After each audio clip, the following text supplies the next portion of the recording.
I'm on a mission to help the world reach new levels of well-being, and I have to tell you that toxic corporate culture is one of the biggest challenges holding us back. The crazy part is that most of the leaders of these organizations don't even realize they have a toxic work environment or how limiting it is to their success. My name is Jeremy Webb, and I'm the founder of Organizational Engineering.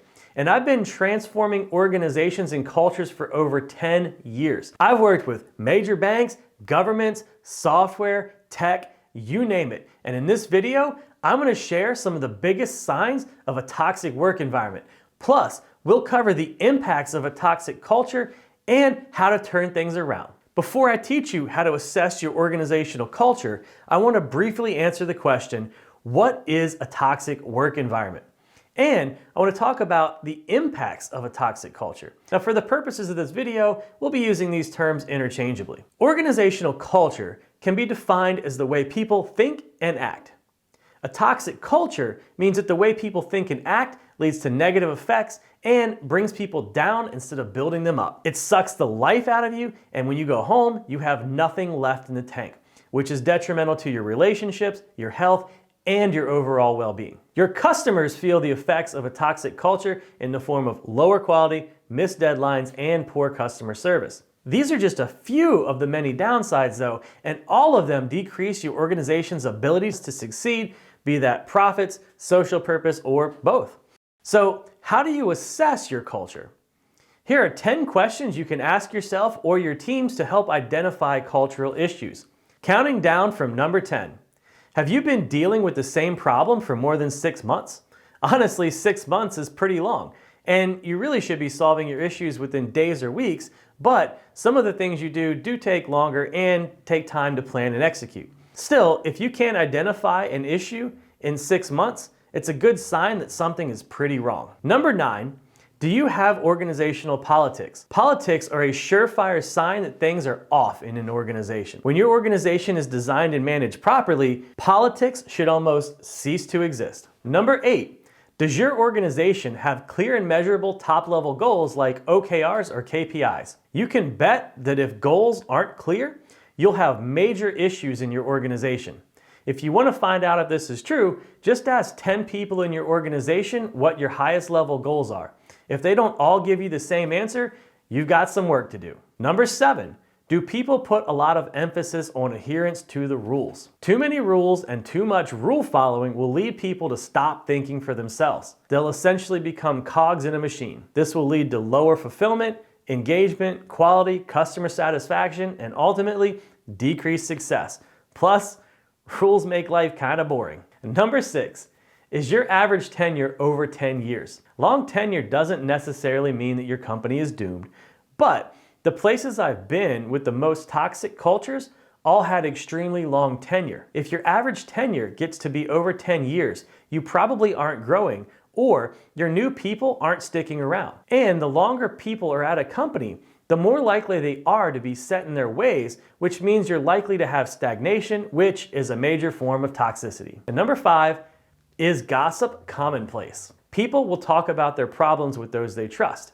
Gossip is a good sign that people don't feel safe to bring things up in the open, which will cause stagnation, turnover, and discontent. Number 4, do you have constant fire drills? And no, I'm not talking about the kind where you're checking the alarm system.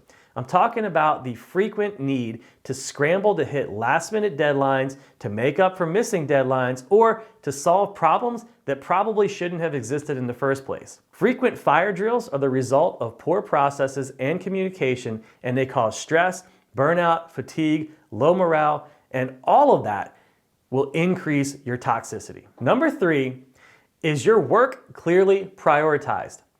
Lack of prioritization could be a lack of good processes, but more likely, it's a sign of lack of ownership at the top levels. If people at the top don't take ownership, nobody else will either, and it will send shockwaves of dysfunction and discontent through the organization. And number 2 is bringing up an issue frowned upon. This one really gets my goat. I've heard more than a couple managers say that they don't want problems, they want solutions. What a terrible way to run an organization. Most of the time, the person that brings up a problem isn't in a place to fix it by themselves, and that's why they're bringing it up. If they could have fixed it on their own, they probably would have done it already.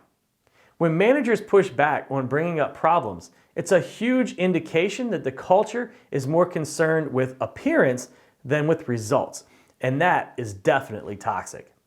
And number one, do your people feel valued and fulfilled?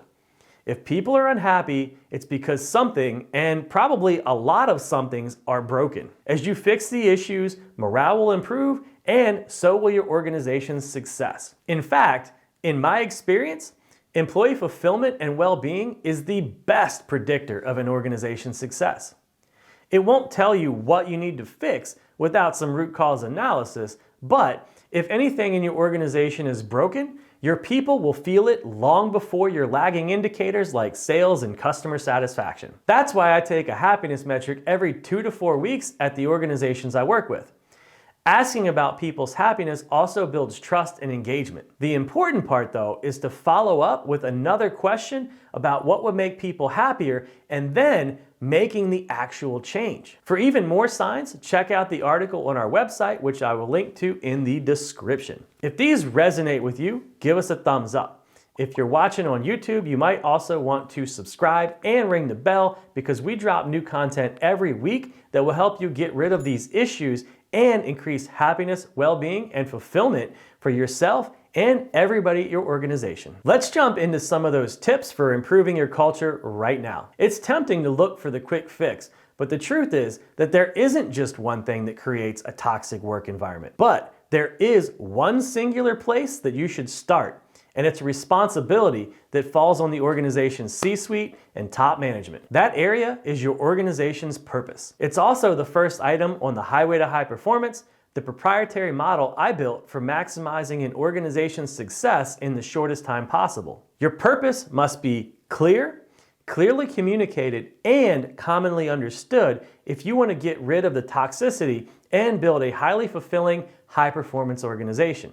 Every top leader I talk to thinks they have a clear purpose, but when I ask them to show it to me, almost all of them backpedal and tell me how they're working on a better draft or how they know what it is but haven't written it down yet. As I've mentioned in numerous other videos, your purpose is the foundation of your organization. Any lack of clarity around the organization's purpose sends shockwaves through the culture and performance of the organization. The quality of your purpose also has major impacts. Your purpose can be reflected in a vision statement, a mission statement, OKRs, KPIs, or in a variety of other ways. Check out some of my other videos for more info on these topics. A huge part of why most leaders don't have a clear purpose written down is that it's very difficult to do well. You have to be certain enough in what you write that you're willing to focus your entire organization on achieving it. It needs to be simple and concise, inspiring, and timeless to have the best effect. That's why so many organizations hire consultants to help them with the process.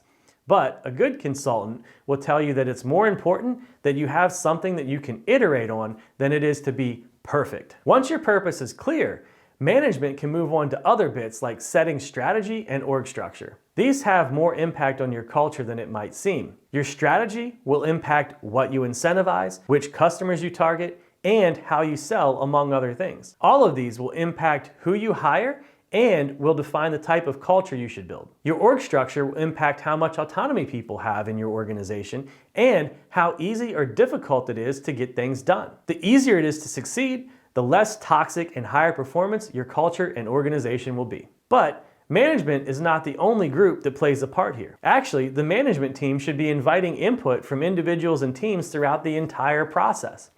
Plus, the team should be responsible for creating high-performance processes, defining technology, and owning their environment with appropriate support, of course. Give us a call if you'd like to discuss the specifics of how to transform your workplace and culture, and don't forget to like, subscribe, and ring the bell. Until next time, thanks for watching.